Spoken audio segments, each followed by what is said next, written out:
Bonjour mesdames et messieurs et bienvenue à votre nouvelle édition du magazine Tokia.cd, l'information en un clic. Nous avons le réel plaisir de vous retrouver nombreux devant vos petits écrans en train de nous suivre. Je vous l'avais promis la semaine dernière que nous reviendrons sur les questions les plus brûlantes de l'actualité, en fait d'en décortiquer les enjeux et voir dans une certaine mesure comment percevoir les perspectives. Aujourd'hui, je reçois un expert en droit constitutionnel et administratif, Monsieur Yannick Maïema. Bonjour. Bonjour, monsieur le journaliste. Avec lui, nous allons décortiquer les questions liées à la constitutionnalité de l'ordonnance proclamant l'état de siège. Nous allons évaluer aussi l'opportunité de cette proclamation par le président de la République, mais aussi nous allons voir si, en dehors de cette modalité, cette attribution constitutionnelle dévolue au président de la République, s'il n'y avait pas d'autre moyen de procéder. Le RAM ne nous laisse pas indifférents tout de même, et la vague de destitution de gouverneurs dans les provinces, nous y reviendrons plus particulièrement, surtout quant au gouverneur Zoé Kabila, à ce qui le concerne plus particulièrement. Je vous avais promis qu'on y reviendra avec beaucoup plus de détails. Nous y sommes. Monsieur Yannick Maïema, pour commencer l'émission Tokia.cd qui vous reçoit pour la première fois. Je me rappelle que nous vous avons reçu sous le label de En Clair. Tokia.cd, c'est pour la première fois que nous vous recevons. Soyez le bienvenu à ce numéro. Merci beaucoup, monsieur le journaliste. Je suis vraiment flatté. Merci beaucoup. Alors, que pensez-vous de la proclamation de l'état de siège par le président de la République? Était-il opportun de proclamer cet état de siège? Merci beaucoup, monsieur le journaliste, pour la parole. J'aimerais commencer par saluer le président de la République pour le travail abattu. Nous sentons qu'il a la volonté, qu'il s'est vraiment engagé, il s'est donné à fond pour remettre la paix à l'est de notre pays. Mais quant à ce qui concerne l'opportunité de la proclamation de cet état de siège, moi je juge cette décision un peu de manière vague. Ce n'était pas vraiment opportun. Ok, pourquoi? Pour plusieurs raisons. Parce que pendant cet état, pendant cette période qui est un régime de légalité spéciale, les droits et libertés fondamentaux se trouvent limités. Alors, ce n'était pas nécessaire que le président de la République puisse prendre une telle décision. Il pouvait trouver d'autres solutions pour éradiquer les troupes qui terrassent notre peuple à côté des... Mais vous savez que ces groupes terroristes ont élu domicile dans notre pays depuis très longtemps et ont sapé la vie de plus d'un Congolais. Vous ne pensez pas qu'il était opportun au moins d'apporter une réponse brutale et efficace contre les groupes armés qui se sont constitués en un groupe presque terroriste dans notre pays? Alors, une réponse brutale, ce n'était pas déjà la proclamation de l'état de siège. Allez-y. On pouvait tout simplement mobiliser les militaires ou proclamer carrément l'état de guerre. Ok. Est-ce que, selon vous d'abord, la proclamation de cet état de siège s'est suivie de la prise en compte de la logistique, des moyens de financement, des salaires de nos militaires, des équipements, des munitions? Est-ce qu'on a pris soin de regrouper cela avant de déclarer haut et fort qu'on était prêt maintenant à aller à l'affront contre les perturbateurs de l'ordre de notre pays? Le problème avec notre pays est que en RDC, parfois, on prend des décisions comme tu étais en train de dormir, tu te réveilles, tu dis « je prends une décision ». Nous avons au moins senti, et le gouvernement, il semble aussitôt investi, lors du Conseil des ministres, le président de la République au moins avait annoncé qu'il pouvait prendre des mesures quant à ce qui concerne les troupes qui terrassent notre population de l'autre côté. Notamment l'état de siège. Il avait annoncé. Moi, j'ai parlé juste de l'annonciation. Bien sûr. Il a juste annoncé. Mais est-ce qu'il avait mobilisé les troupes? Est-ce que la logistique, les salaires de nos militaires, là d'ailleurs ça pose problème récemment, les moyens en fait, tout ça. Est-ce que tout ça a été mobilisé pour répondre à ces besoins? Là, on se pose la question. Et même la déclaration du secrétaire général de la Senko, l'abbé Donatien Cholé, qui s'est étonné même disant que nous sommes, j'ai oublié la phrase, mais il a dit une phrase là pour dire que nous sommes surpris tous par la décision du chef de l'État en proclamant l'état de siège. Bon, Maintenant, entrons un peu en profondeur de cette ordonnance en soi. Pensez-vous que c'est constitutionnel de démettre un gouverneur élu par les députés provinciaux de ses fonctions? C'est constitutionnel. Même si l'état de siège est un régime de droit de spécialité, tel que vous avez dit, est-ce qu'il est constitutionnel en fait de déchoir un gouverneur qui a été élu de son poste pour établir un gouvernement militaire? En vertu de quel article de la Constitution? Je ne vois pas un article qui le dit, un article de la Constitution qui le dit. Là, vous parlez de la déchéance du gouverneur Zoé Kabila ou bien... Non, je parle de la déchéance des gouverneurs, particulièrement des provinces du Nord Kivu et de l'Ituri, où a été déclaré l'état de siège. Là, c'est automatique. Là, la Constitution le dit. C'est automatique. C'est un pouvoir connu. D'office, lorsqu'il y a proclamation de l'état de siège, le pouvoir civil tombe pour laisser la place au pouvoir militaire. Donc, ce sont les militaires qui prennent le pouvoir pour organiser les choses pendant tous ces temps. Mais si je ne suis pas connaisseur du droit, c'est pourquoi nous l'avons appelé, mais si je ne me trompe pas, on n'a pas évoqué la question de remplacement de gouvernement militaire par le gouvernement civil, plutôt du gouvernement civil par le gouvernement militaire dans la Constitution. Ce n'est pas dit.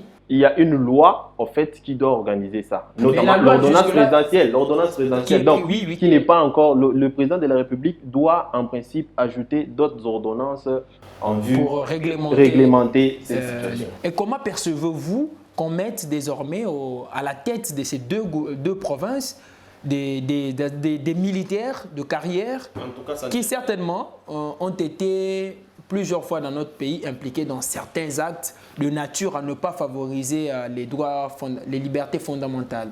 Là, ça nous étonne également. Pourquoi choisir seulement ceux qui ont des antécédents, des rebelles?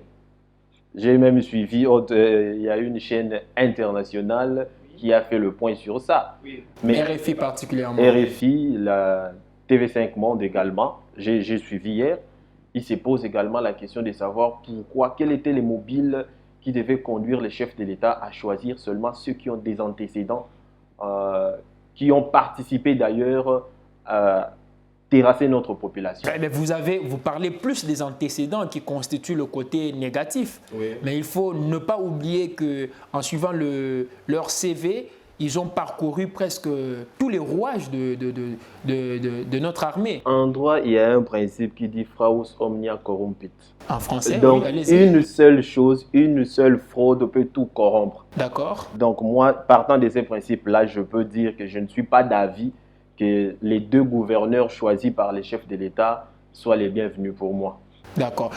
Maintenant, comme à l'état de siège, comment considérer quels sont pendant ce moment d'application de l'état de siège, nous savons déjà que les immunités des personnalités ne seront plus en vigueur. Donc pendant ce moment, la jouissance des immunités est réduite. Mais quels sont les autres droits, les autres libertés fondamentales que l'état de siège devrait réduire en fait, ou qu'une ordonnance devrait en principe préciser pour...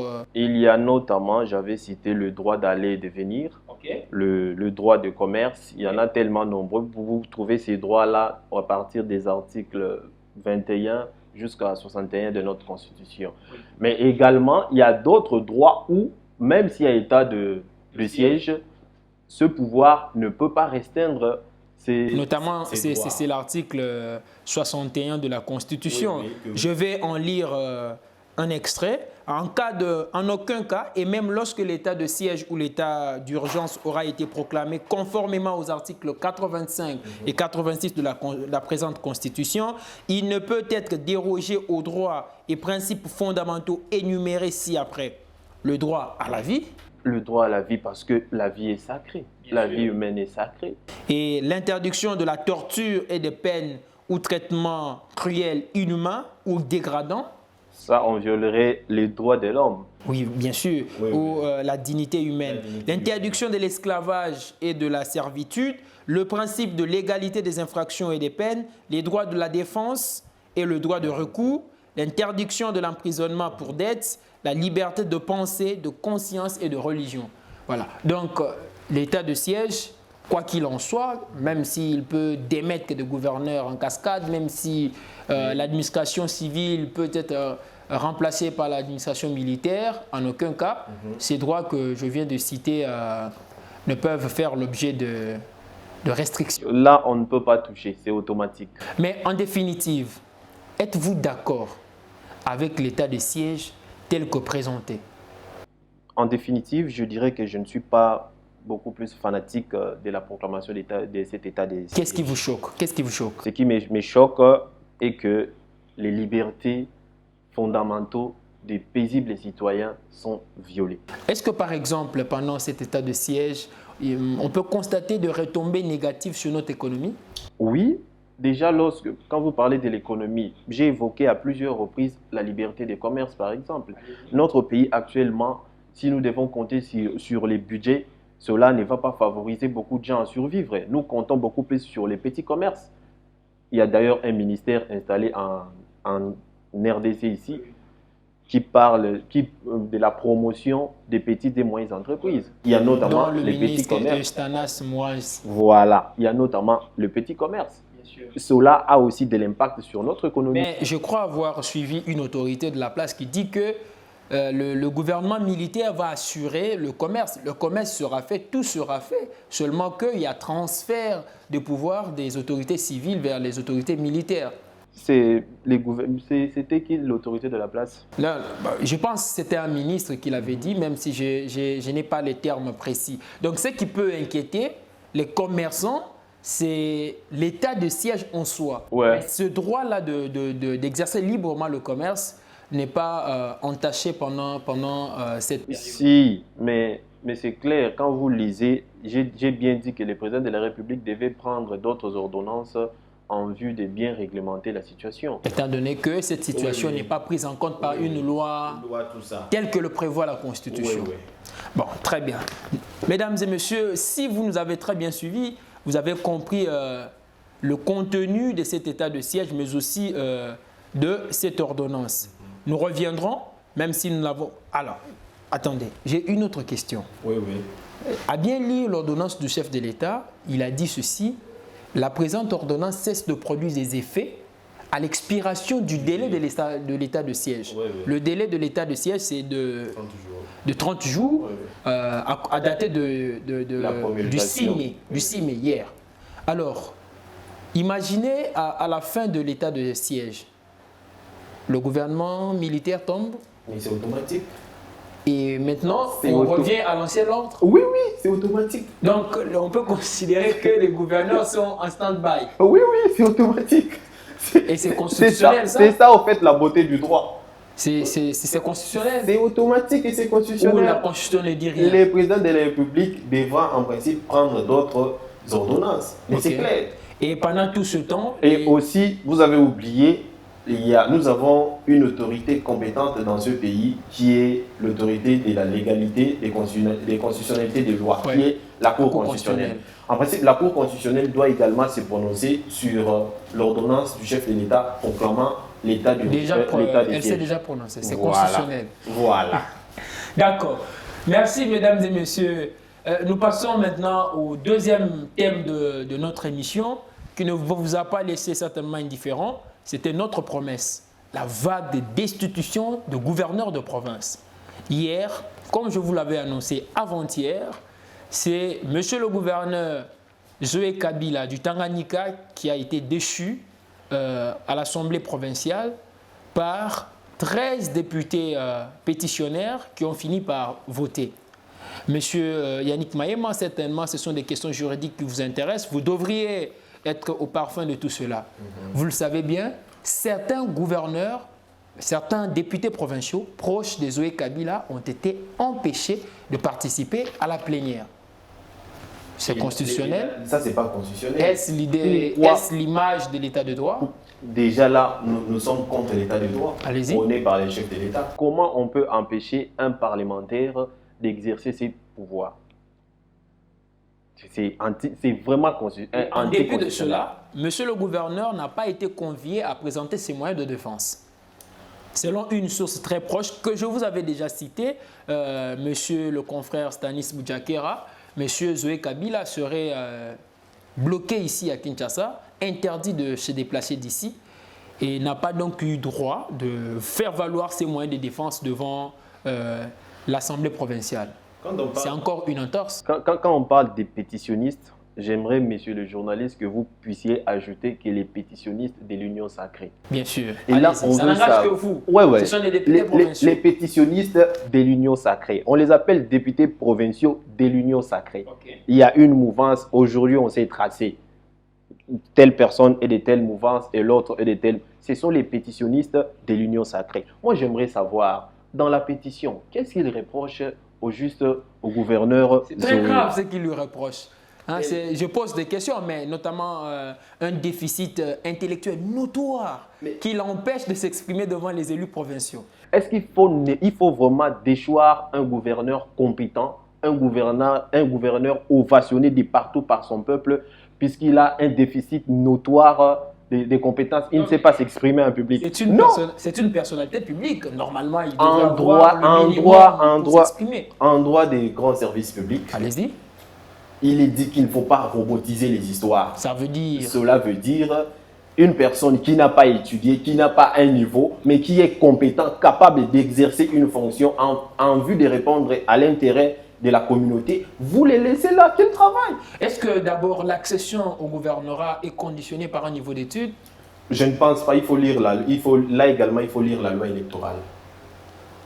Tout comme pour le président. Pour les présidents de la République. Oui, la Constitution est là. La Constitution détermine. Il n'y a pas un critère là-bas. Il y a des critères parfois partant de la loi électorale. Il faut déposer ceci, avoir tel niveau. Avoir tel âge. Mais il y a également le problème de l'âge également. Avoir la nationalité congolaise, ça c'est une obligation. Oui. Mais ce n'est pas une question que nous devons nous poser maintenant. Comment il est passé par tous ces échelons? Et on dit que de tous ces 13 députés, 8 sont de la mouvance katumbiste. Est-ce que c'est désormais le règlement de compte ou la chasse aux sorcières? On a affaire à un règlement de compte. Moi, j'estime que le gouverneur Zoé, s'il est destitué aujourd'hui, pour moi, c'est parce qu'il porte le nom de Joseph Kabila. Ah bon? Des Kabila, j'allais dire. Mais il a encore d'autres moyens de recours, n'est-ce pas? Oui, mais en principe, la Cour constitutionnelle doit également se prononcer quant à sa destitution. Donc, un gouverneur ovationné par sa population et dont nous avons eu récemment les réalisations, mais qui va partir tout simplement pour incompétence dans l'expression, en fait, devant les députés provinciaux. Maintenant, on va se poser la question. Désormais, que choisissez-vous entre la théorie et la pratique, entre le travail et les promesses et la parole? Là, ça nous étonne. Et là, moi, je me pose également la question de savoir ce que signifie l'union sacrée. Au juste, ce que veut l'union sacrée. Puisque l'union sacrée, jusque-là, n'a jamais été définie. On nous dit que c'est une vision du chef de l'État. Mais tout ce que nous voyons dans la vision du chef de l'État, oui. Destitution de Mabunda, maintenant un nouveau gouvernement, ça c'est en fait la vision de l'union sacrée qui est en train de se formaliser. Oui. Bon, si c'était ça la vision de l'union sacrée, que gagne le peuple dans tout ça? S'il faut destituer Mabunda, destituer Alexis Tamboué Mwamba. Dites-nous, naturellement, normalement, que gagne le peuple du Tanganyika dans la destitution des Zoé? Le peuple du Tanganyika ne gagne rien, mais perd. Perd quoi? Mais il perd un monsieur qui s'est battu pour eux. Ça, c'est clair. Un monsieur qui a un bilan largement positif, dépassant même la première institution de la République. Ok. Vous appuyant sur les statistiques et les réalisations des OE que nous avons eues maintenant. Oui. Pensez-vous que en recours, puisqu'il en a encore, M. Zoé, la justice peut rétablir Zoé dans ses droits? Mais oui, il est dans ses droits, c'est un Congolais. Le droit des recours est garanti. Oui, mais vous vous fondez sur quoi? De manière palpable ou par rapport à ce qui lui est reproché? Si c'est quant à ce qui concerne lui est reproché, moi j'ai évoqué un principe, j'ai dit en droit des grands services publics, il ne faut pas robotiser les histoires. Oui. Il suffit que quelqu'un soit compétent. S'il travaille mieux, on les laisse là. Sur cette base, moi j'estime que le gouverneur Zoé Kabila doit être rétabli dans ses droits. Puisque d'ailleurs, son peuple est en train de les réclamer.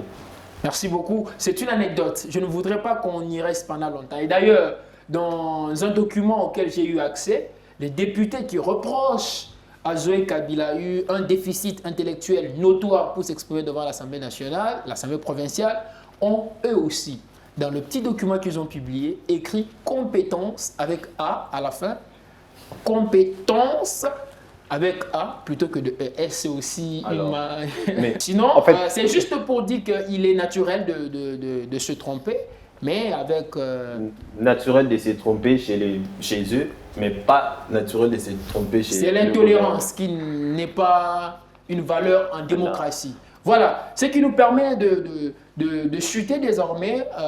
Non, est-ce que cette vague de destitution de gouverneurs n'est pas une sorte d'installation d'une dictature en commençant par contrôler les services, les pouvoirs pesants afin de donner des ordres, afin de contrôler tout le pays? Aujourd'hui, nous pouvons déjà reconnaître que le président de la République, l'actuel président de la République, a réussi à déjouer son coup. Oui. Puisqu'à l'époque, on nous disait qu'il a déboulonné le système. Il a déboulonné le système. Très bien. On peut le dire. Ok. Mais s'il faut étendre ça jusqu'au niveau des provinces, moi je trouverais que ce n'est pas une bonne chose. Ok. Puisque pour diriger, on ne peut pas seulement être de l'obédience qui est au pouvoir pour bien diriger. On pouvait bien laisser M. Zoé Kabila, dont je cite les noms à chaque fois, là où il était, puisque nous avons vu ses œuvres. Moi, personnellement, je pleure ses œuvres. Je ne suis pas du Tanganyika, mais je soutiens ses œuvres. C'était également un gouverneur apprécié même des Quinois, même de nous, parce que nous avons eu à revenir fréquemment sur ses réalisations, à en dire quelques données. Ce qui nous permet de passer au tout dernier thème de notre émission, le RAM, le registre d'appareils mobiles. Je vous avais dit, chers téléspectateurs, que le RAM était institué pour lutter contre la contrefaçon des documents, contre la contrefaçon plutôt d'appareils mobiles. Mais à vrai dire maintenant, le RAM a créé une confusion énorme.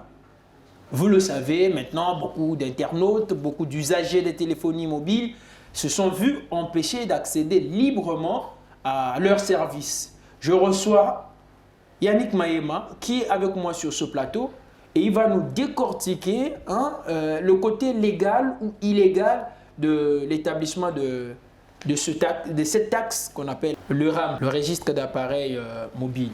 Monsieur Yannick, vous êtes notre consultant direct, on peut le dire. Est-ce qu'il est légal d'instituer le RAM à partir de l'arrêté ministériel du ministre de Pétentique?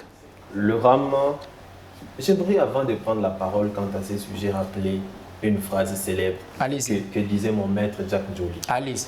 Enseigner les droits constitutionnels dans un contexte africain est une tâche fascinante. Pourquoi? Parce que le droit constitutionnel sent la poudre. Mais là, j'ai l'impression que l'odeur de la poudre que l'on devait sentir dans notre pays pose problème. Comment? Le RAM. Oui. Une escroquerie nationale. Non, ça n'engage que vous. Oui, mais vous oui. rencontrez une des occupations de l'Observatoire de la dépense publique qui a exactement utilisé le même mot. Mais oui, mais puisqu'il a raison. Une escroquerie nationale.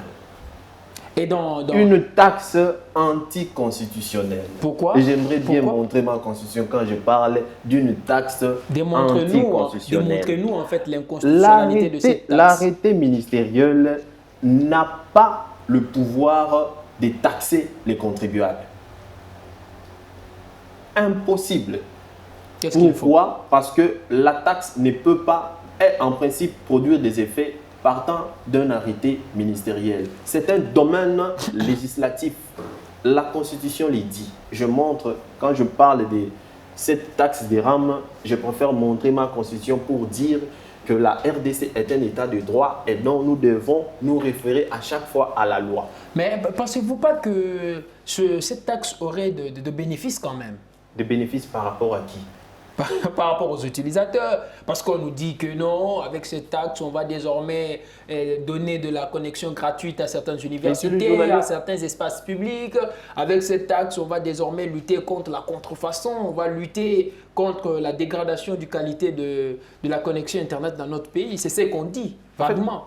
Monsieur le journaliste, l'arrêté ministériel, cette opération de l'email, c'était ça. L'objectif, c'était ça. Oui, l'enregistrement des emails. Et je vous l'ai dit la fois passée, ce n'est pas une opération qui tient debout.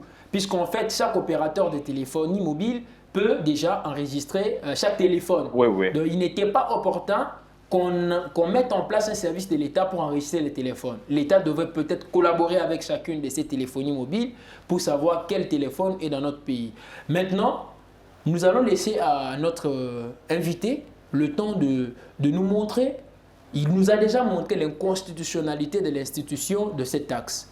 Maintenant, un peu, nous allons voir, est-ce qu'en soi, on peut tirer quand même quelque chose de cette taxe ou tout simplement, comme disait l'ODEP, c'est une escroquerie pure. C'est une escroquerie pure, puisque nous, on ne va rien bénéficier là-dedans. Comment? Posez-vous la question au ministre, d'où va cet argent-là? C'est que nous, contribuables, nous payons. Cet argent-là va où? Vous soulevez une question très simple, puisque la répartition des frais, des bénéfices de cette taxe sont donnés à des prestataires. Le prestataire n'est pas connu. Même les réseaux de téléphonie mobile vont bénéficier de 5%. Et l'ARPTC, l'autorité de régulation des postes de télécommunications, aura aussi une part. Et donc, ce que nous payons comme taxe, nous le savons, la répartition est encore obscure. Ce qui fait douter aussi beaucoup de la crédibilité, de la traçabilité, de la fiabilité de ces taxes. Alors, humblement, comme Congolais, que direz-vous aux Congolais qui veulent payer ces taxes ou ne veulent pas? Ne veulent pas comment, puisque nous, aujourd'hui, nous vivons de nos téléphones. Okay. Tu te lèves un bon matin, tu veux effectuer tes appels. Normalement, on te dit, tu dois commencer par recharger les unités. Donc, votre téléphone, vous n'avez même plus le pouvoir de contrôler votre propre téléphone. Et ce qui étonne, moi, par exemple, dans mon petit téléphone, j'ai 2 cartes SIM. Je dois payer pour... donc, un même numéro email doit payer 2 taxes. Comment ça se justifie? Là égal. Donc, c'est pourquoi j'évoque les termes de l'escroquerie nationale. C'est pas normal. Ou tout simplement, il faudrait peut-être dire que le RAM doit revisiter, revoir le projet pour nous l'amener dans une version finie. Les problèmes aussi avec notre pays, c'est la sensibilisation. Oui. Lorsqu'on veut faire une chose, parfois le peuple n'est pas sensibilisé. Brusquement, vous prenez des décisions qui menacent contre votre peuple. Or, parfois, il faut commencer par faire une sensibilisation avant d'arriver à cette décision. Mais on n'a pas encore terminé à payer le RAM, mais on voit déjà que les retombées sont presque partout. Parce que le président est allé à l'UPN, il a promis une connexion Internet.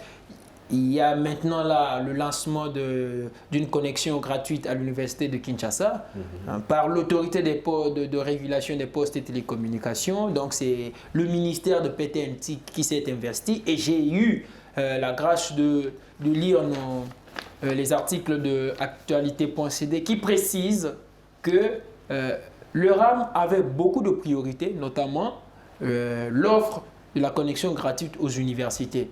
Et là, c'est le premier geste qu'il vient de réaliser. La connexion gratuite aux universités, c'est une bonne chose. Nous devons saluer cet avènement. Oui. Mais nous, en tant que constitutionnalistes, oui. Alors si la taxe RAM a des retombées, il faut commencer par nous mettre également à l'aise. C'est-à-dire, comment? Une loi peut passer au niveau de l'Assemblée nationale pour pouvoir bien réglementer cette taxe que de nous laisser dans cette inconstitutionnalité. Alors, là, ça nous dérange. Si vous êtes conseil des consommateurs qui sont actuellement lésés, ils peuvent avoir le droit et des raisons d'aller en justice contre le RAM, contre l'ARPTC qui a institué cette taxe, contre l'État. C'est possible? C'est possible. Mais déjà, si on doit commencer par la manifestation des fiscs, récemment, il y a eu une manifestation. Oui. Nous savons comment cette manifestation s'est terminée. Il y a eu des gaz lacrymogènes, Et les initiateurs se sont retrouvés tous pratiquement incarcérés entre quatre murs. Là, ça nous étonne. Donc, nous évoluons dans un système. Le président de la République parle de l'état de droit, mais dans la pratique, nous remarquons l'état de la jungle. Mais ça nous étonne. Non, mais il y a quand même de l'évolution. Je ne refuse pas. J'ai salué dans... C'est un processus. On ne peut pas atteindre l'état de droit de manière automatique. À plusieurs reprises, j'ai salué le chef de l'État, là où j'ai trouvé que les histoires marchaient normalement. Oui. Mais là où ça ne marche pas, je suis catégorique, je reste serein. Notamment à la Cour constitutionnelle. Et puis ça peut être votre mot de la fin quant à l'élection du professeur Dieudonné Kalouba. Oui, le professeur Dieudonné Kalouba, c'est notre maître. Allez-y. La Cour est claire là-dessus. J'allais dire, la loi est tellement claire. Les membres de la Cour constitutionnelle proviennent du barreau, du Conseil supérieur de la magistrature, du Parlement réuni en congrès. Mais ce qui m'inquiète un peu est que comment le professeur récemment nommé magistrat à la Cour constitutionnelle qui n'est pas spécialiste de la magistrature. Okay? On estime, là, il y a un peu manque de crédibilité, puisque c'est un avocat de carrière. Un avocat, déjà, est différent d'un magistrat. Ça peut être un magistrat du parquet ou un magistrat de siège. Sur le point également de l'ancienneté, okay? Bien qu'étant professeur, et d'ailleurs même sa thèse était soutenue sur la Cour constitutionnelle, oui. Mais je n'estime pas qu'il fallait nécessairement nommer, élire une telle personne. On dirait que c'était une nomination préfabriquée. Cavalière. Mais oui, il fallait d'abord commencer par le renouvellement, le tirage au sort de certains membres. Justement, quand nous on parle de la procédure, certaines personnes nous traitent de tous les mots. Or, il fallait commencer par là. La procédure n'était pas respectée. Moi, j'estime que la procédure n'était pas respectée. Et c'est peut-être une manière de caporaliser la justice. Pas une manière de caporaliser la justice, mais nous voyons les choses à venir. La justice a changé la dépendance. La justice est en train de changer la dépendance. Donc, c'est comme j'ai dit que le président de la République avait actuellement déjà presque tout le pouvoir dans ses mains. D'accord. Merci beaucoup. Mesdames et messieurs, je vous remercie infiniment de l'attention que vous nous avez portée au cours de cette émission et au cours de nos précédentes éditions. Je vous remercie aussi de l'amour que vous nous manifestez. Je dois rendre un vibrant hommage à notre invité du jour qui nous a fait l'honneur pour vous et pour nous d'être là et répondre à certaines considérations juridiques de l'heure. Et nous remercions notre invité, M. Yannick Mahema. Merci beaucoup, monsieur le journaliste. Je ne pense pas que ça sera une dernière fois. Ce n'est pas... De temps en temps, oui. Nous serons là pour donner des éclaircissements à nos chers téléspectateurs. Nous sommes très contents. Je rends aussi un vibrant hommage, vous le savez bien, au métronome de notre technique, à Jordi Kimbembi et à Isaac Mpoy qui m'aident à travers cette émission avec les équipements nécessaires, avec tous les moyens pour vous atteindre. Merci à eux, merci à tous ceux qui nous aiment. Notre chaîne YouTube est encore là.